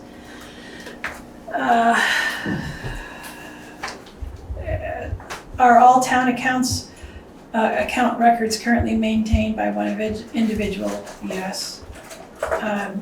Do you reconcile the bank ledgers and monthly balances? So it just goes through a whole series of questions, then you Can answer. you tell me what those questions are based on? Are those FASB rules from, are they bank rules? Are they just best practice rules? Do you know anything about how it's They're developed? questions about best practice, yes. And you fill it out, and then the select board should look it over and review it so you know what the answers are to the questions. And then it's And submitted if there's to, any questions that you have for me, then you should certainly give them to me or ask me. It asks about policies, it asks about regular reconciliation of bank accounts. Has there ever been theft or unauthorized use of town funds? Have I attended any trainings on record keeping?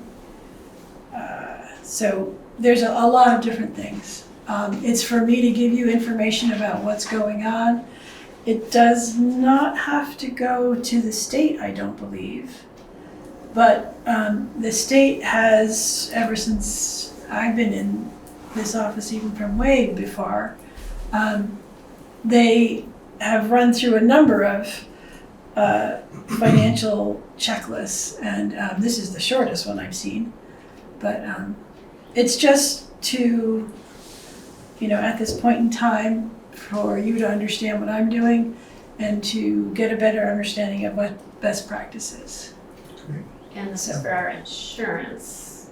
Oh, that's company, true. Right, like they like to Passive know that we're also- doing things right. Passive also likes to get a copy of this. So it does go someplace. Does the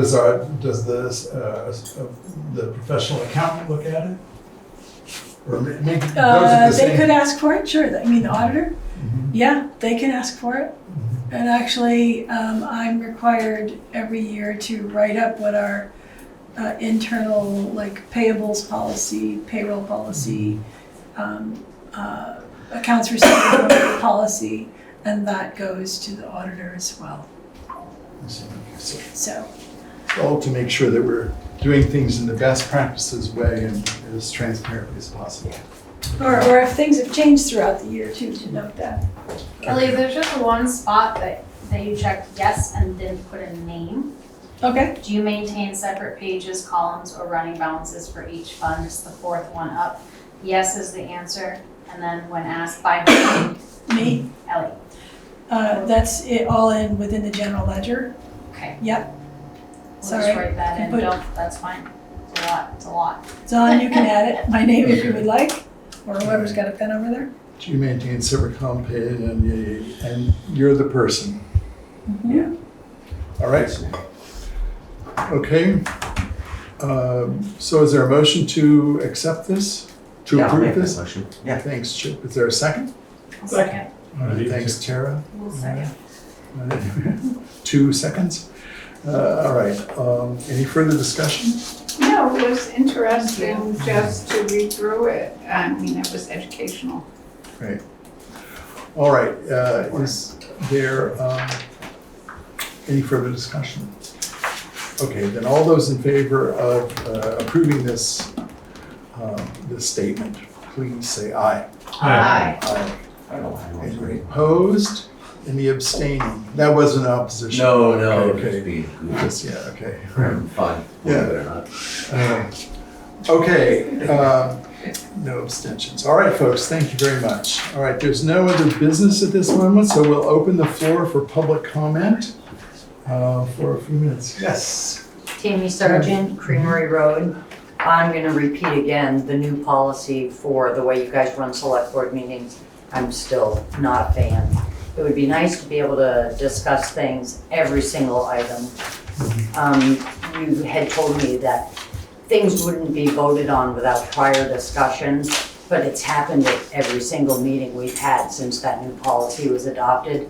So that obviously isn't true, and I would. Well, I want to jump right in there, Tammy, and just say quickly, just so Yeah. you know, that that's not exactly what I said.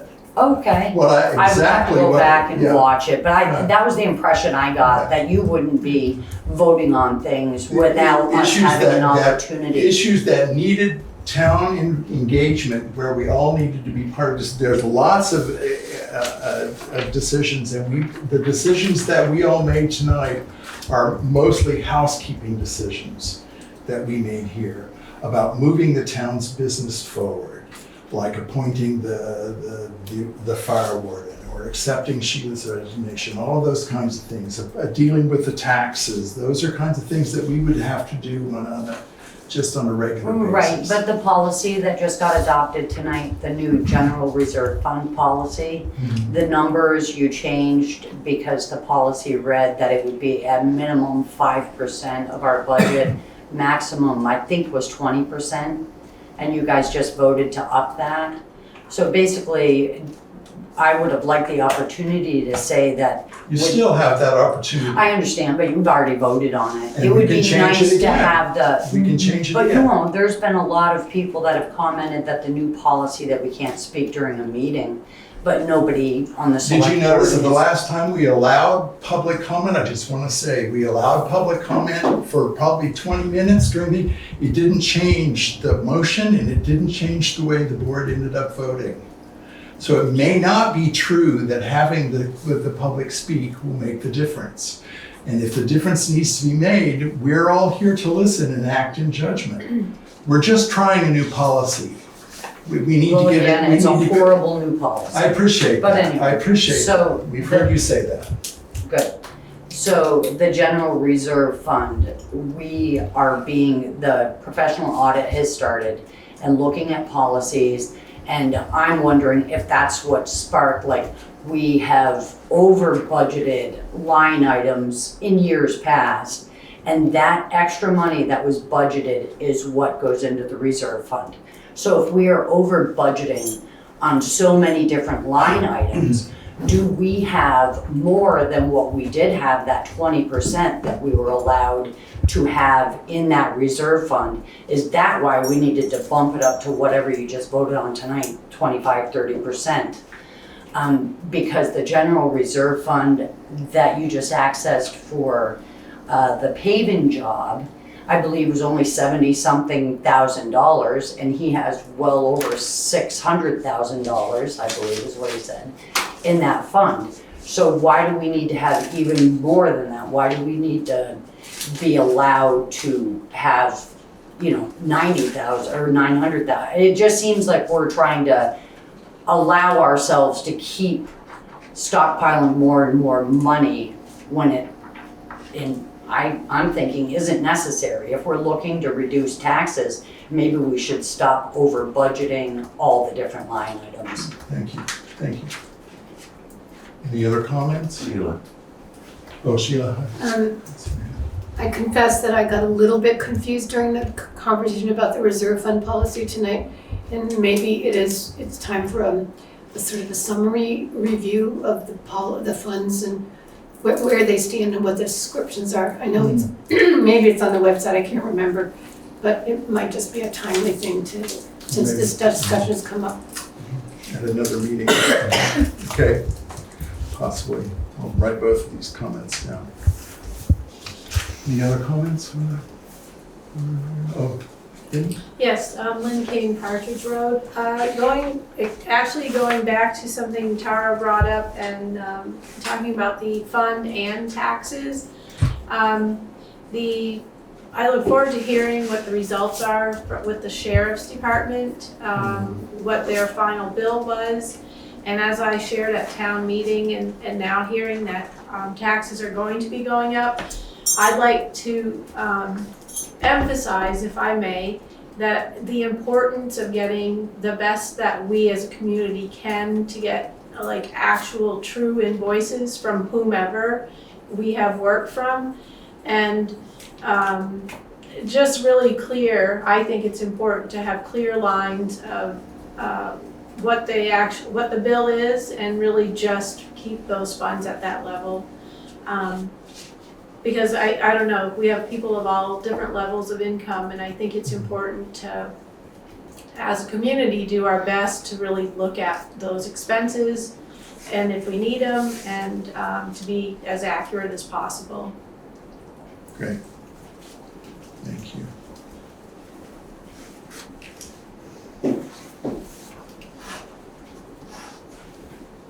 All right.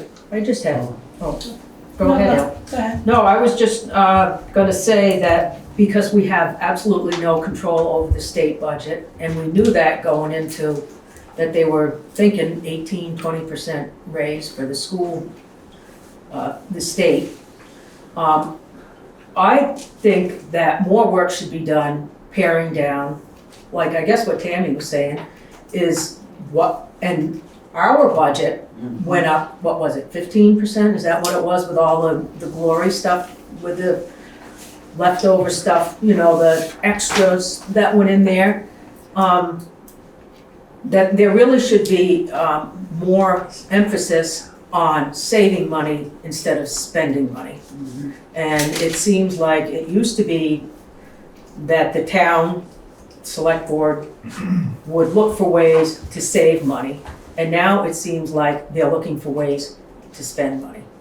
And it's getting with the, delinquent taxes should be a red flag that people can't afford it. And it's getting to a point you can't afford it. And you can't keep counting on the state to say, well, they'll chip in, but the state is us. And so it just seems like it's, And also with your policy, with your town office internal protocol policy, there's only, I don't know, you guys have no control over the town clerk. So is that policy gonna be, include the town clerk? She's like her own entity in there, right? Or whoever's in the town clerk. So how is that policy going to affect, who's the policy for? The treasurer and the administrator? Because, or, Well, the answer I'd respond with quickly, I'd love to hear other people's ideas too here on the board. I would just quickly say that that's what we're going to be exploring. We don't know the answers to that just yet. These are good questions you're raising. And we do understand the relationships and the non-relationships that are at play. So we'll have to sort through all that. But ultimately, the policy is probably not for any particular person. It's for the town. It's for us to be able to operate the building, and the protocol, and the internal uses of our building. but you have no control over the town clerk. I just she does. acknowledged Yes, that I that's know. the case. So, yeah, but you're, yeah. So Tara? We don't, but we do have control over the property of the town that's in our jurisdiction, and I think that anybody that goes into any vault should have an agreement, like a non-disclosure agreement, meaning they say that they've gone into a vault where there's money and there's private information, and they will sign saying that they're not gonna go out and share it with the world. Every time they go in? No, that's a one-time agreement. But I do think that there should be a log of people that enter a vault with money, just like a business. You count the money in the morning and you count the money at night. Right, what about the other vault? At all vaults. Like there's an agreement for all vaults, an agreement, I would like the town clerk to sign an agreement, and then employees would sign a policy. You're drafting your policy now. Correct. Well, not yet, but yeah, it's right here. Can I ask a question? Oh, With your question, I was wondering, I first thought you were talking about the piece of paper that I gave to the select board, which had the internal controls on it. Were you referring to that, or are you referring more to the policy that they're just talking about now? The second one. Okay. Yeah. Okay. I didn't understand that internal control thing. No, I didn't understand it. But no, it's yeah, more, that's it's the policy, town office internal protocols. That's a different thing than this last internal financial controls checklist. Yes. Someone has their hand up. I'm sorry. I just have one last question. I was just trying to search, could you tell us a bit, I'm confused about a checking account that needed to be a second or a new account had to be opened. I forgot the committee and I'd like to know more of the reasoning why, because it sounds like there's already a checking account, is that correct? No, it's money that's being held in a place, but it's not in its own separate checking account. It probably needs to be in a separate checking account as well. So they can take donations. Yeah, it's so that it can accept funds differently than the way we accept other funds. So it's something totally new, okay. Yeah, it's not like, the commission, the Conservation Commission came to the select board, reporting on what I had said before about the money left over from the Save Sweet Pond fundraising campaign. Right. And so that money wasn't spent on improvements to the Sweet Pond State Park because of the Department of Forest Parks and Recreation. They had been holding that money. We had been expecting, those who had worked on the Save Sweet Pond project had expected that money would then be used for amenities at Sweet Pond. But the State Department of Forest Parks and Recreation just did nothing with it, and they recommended that it be used for some other cause that was sort of in the same spirit. And so the Conservation Commission came up with the idea of using that money as sort of seed money for residents who were landowners who wanted to start exploring, conserving their land. You know, if they needed to get professional help to be able to do that, then they could. They have very specific guidelines. And I imagine that these guidelines must be on the Conservation Commission's webpage. I don't think they probably are yet because it hasn't really been set Right, up. well, anyway, that's, you know, the Conservation Commission people would, if you have questions about it, would be the people to ask about that. It's not a huge sum of money to start with now. But they felt as if this was in the same spirit as saving a resource that people loved. Thank you. You're welcome. Steve Lemke, River Road. I'd like to reiterate something that keeps coming up, and I think it's worth repeating. It's correct that the town clerk does not report directly to the select board, right? But it's not that the town clerk is an entity unto herself. She reports to the townspeople, right, who elected her to a job, right? So from an oversight side of things, as soon as those 6 people move from that table to this side of the room, they're equal to oversee Danielle, the town clerk, as I am, as you are, okay? And I, for one, in that position, would like to know what the protocol procedures are that the board comes up with, and including what the recommendations might be for the town clerk's activities. So just from a point of view of, maybe you're not asking for that, but as a towns member and an elector of that, I'm asking for that. You're asking for what? I'm What sorry, I activities? missed that. I'm What was it asking, you're asking? when you were saying, when Dolores said, any protocol that they make up for the town clerk doesn't impact the town clerk because she's an entity unto herself. It doesn't report to them, and I'm saying that's true. But I don't think it should be ignored that she's part of the office, and that I as a town member would like to see what the protocol is recommended that includes all 3, 4, 5, 6, 100 people who work here. That's all I'm saying. So before we leave this room assuming that Erica's gonna have to do something, that Ellie's gonna have to do, but Danielle doesn't have to do anything unless she likes it, I think that's a misnomer. I don't think that's how it should be presented. I just want to make certain that is how I see it. Well, I wasn't really saying that she isn't We've spent 15 responsible. minutes in public comment. Whoops. That's right.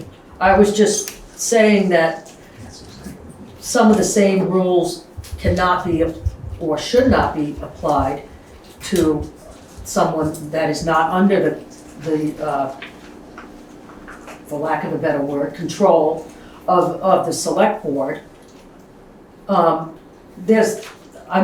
As far as some protocols in the office, yes, but there's a lot of things that the town clerk does that is not under the umbrella of the select board's oversight. If you can continue the debate for a second more, I may hate whatever protocol they come up. I may hate it for how it impacts Danielle or how it impacts Erica or somebody else. But I want to go into it assuming that it's good for goose, good for gander, for everybody who's here. Because everybody who works in this office, any part of this office, does have an overseer whose job it is to make sure that things happen in a protocol or obviously decent way. If I may, since we're in a bit of a debate, I thought about a lot of things since the Wednesday meeting that we were all at. And I often hear, and no one can really deny it, the concerns, and I always hear one person named. And I have sat here and I I believe in honesty and honest conversation and factual. And I'd give anything, Steve, for you to be able to hear the true facts. And I mean this with my whole heart. There's one little bit of piece of information that I have asked at town meeting, I've asked here multiple times, and I would wish for the truth, for you to, because I know it concerns you to not understand exactly conversations that were had. And I know that you feel that Danielle made decisions completely on her own, and that breaks my heart because she has, she's been having to carry that because, and I've asked for people to clarify it. Conversations were had with you ladies about the need, and I know that a lot of people now believe that it was just one person making that decision. And that breaks my heart, and no matter who was in that seat, no matter who the clerk would be, it bothers me that the complete truth isn't out, and it bothers me more, no matter again who would be there, to always hear discussion about one-sided, and I know, because I know from chatting, discussions that were held in trying to make a decision. And I'm glad that you're hearing me, and you can, I know you'll have your own thoughts, but this is the truth. I'm speaking truth, and I wish that this discussion could be held publicly to clear you know how we always used to say we wish that when the planning commissioners got let go without like any communication, I heard a lot of people say, I hope we heal from this, I hope we heal. Well, here's another moment. We all have the chance. We have two people who could honestly say, yes, she did have these discussions. I'm sorry to interrupt you, but I disagree with that statement. I didn't want to say anything at town meeting because the discussion had been closed. But, and also I was happy to not pile on Danielle, but she did not have a conversation with us about firing Ellie, about quitting her. It wasn't about fire. I'm asking, did she not, and Ellie, you're answering for Ellie, did she, can you say she never talked to you, either of you, about you both needing your own assistance? I'd love for Steve to hear that truth. And I'd like for Zon and Veranda and everybody to hear that truth. Put me on the spot, that's fine. It's not on the spot, it comes It up. totally is. And that's fine, Lynn. Well, Because you know what? There's more than one side to a story. That's all I'm trying to say, Ellie. That's the truth, that there is Yeah, in life. there is. I'd be in favor of cutting off public comment at this time.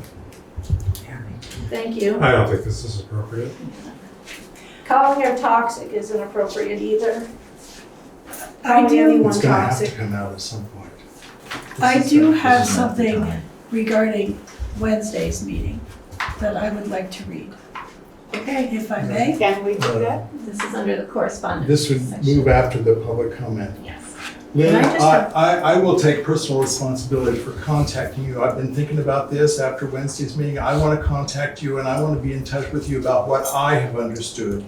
I can't speak from anybody else in the community, but I can tell you what I have understood about that circumstance that has so pained you and other people in the community. I'm willing to talk to you about that at any point. And we're way past time in the public comment here. So, but I'd like to continue it, at least privately, with you. And because I don't want it to shut down entirely either. But it's a difficult conversation. Right. All right, so we'll stop the public comment at this point. I will just make the decision to do that. We'll move on to correspondence, and we do have a comment from Ellie. In my correspondence? Yeah. This is to the select board and to Danielle. I'd like to once again publicly apologize for my outburst of frustration at the select board meeting on July 3rd. It was unprofessional and it's not the way I wish to communicate, nor the way I'd like others to communicate with me. After consideration, I would also like to revise my statement that I did not deny our town clerk access to the treasurer's vault. Last Wednesday on the 26th, my failed attempt to discuss with the town clerk's the town clerk's request and needs for access over the weekend and in the future outside of their normal business hours, which ended in stalemate, could be seen as denied access. To me, it seemed like a problem to be solved and needed further discussion. The clerk's request on Friday the 28th, mid-morning, through the town administrator occurred when I was in a meeting with Nemrick, our accounting software company, and trying to close the fiscal year. I had plans to leave at 1 and be out of town the rest of the day. I also had plans that would make me unavailable for Saturday and Sunday. I texted the town clerk to let her know. She was unable to communicate with the town administrator when she would be in the office on Friday, and I was not willing to leave with the vault unlocked. And I didn't get a reply to my text. I'm in the office Monday, Wednesday, 7 to 5, Tuesday, Thursday, 7 to 3 or 3:30, and on Friday mornings. The town clerk does have access anytime I am in the office, and I have trusted her on Tuesdays and Thursdays to continue access and lock the treasurer's vault at 5 on those days, if it would be beneficial or necessary to her. The town clerk also provides access to their vault when they are in the office during their regularly scheduled hours, which is 30 hours a week. I have provided the town administrator with the treasurer's vault combination that will be shared with the town clerk as recommended by the select board. And I know that the town clerk has done the same. I hope the creation of a new vault policies, or these policies that you're talking about, will include the participation of both the town clerk and treasurer in conjunction with the select board committee members so that the needs of both parties can be met and the responsibilities of the caretakers of each vault can be identified and clarified. I wrote today, which was actually July 3rd, I was reminded that communication is sometimes easy and sometimes hard. It can be kind and helpful or reactive and hurtful. Communication can be many things and take many forms, and there is almost always more than one side to every story. I am not perfect. I will try to do better. And that's my communication. Thank you, Ally. Thanks, Ally. Thank you. Thank you, Ellie. All right. So I have to move ahead to actions here from the previous meeting. Bear with me while I read through those actions. We did a lot, folks. We approved the minutes of the June 10th meeting. We approved the use of reserve funds to pay for repairs of the library sign. We approved the use of reserve funds to pay for repairs of electronic highway sign. We approved the warrants. We appointed a town auditor. We authorized a contract with John Mingle, our IT consultant. We authorized the highway foreman commissioner job posting. We ratified 2 new hires in the office here. We went into executive session. Actions out of that were that we approved the annual pay increase for the staff, and we approved a change to disability insurance requirements for the staff. All right, actions taken this evening. Thank you for bearing with me. We approved the set of minutes. We approved the warrants. We approved an updated and corrected reserve fund policy. We approved project bids, a single project bid for paving Weatherhead Hollow. We authorized the opening of a new bank account. We appointed a task force to explore the final uses of ARPA dollars. We approved the tax rate determination for Guilford. We set up a task force to look at town office internal protocols policy. We appointed a new conservation commission member. We accepted the resignation of Sheila Morse as assistant town administrator. We accepted the resignation of Dan Stoughton as fire warden, and we appointed Mike Tkaczyk as the fire warden. We also approved of an internal financial controls checklist provided to us from Ellie.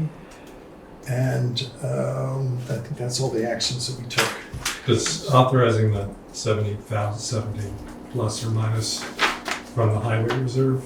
That would go in, Or just that would be part of the okay. of the Weatherhead Hollow bid Fair process, yeah. Okay, but yes, that was part of that. That was part of that motion, yeah. Thanks for noting that, Donna.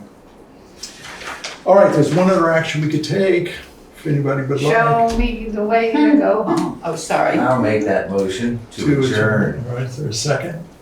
second. Thank you, Michael. All right, all those in favor, please say aye. Aye. Any opposed? Any No. abstaining? All right, thank you very much, folks. The meeting is hereby adjourned, and we shall see you in 2 weeks.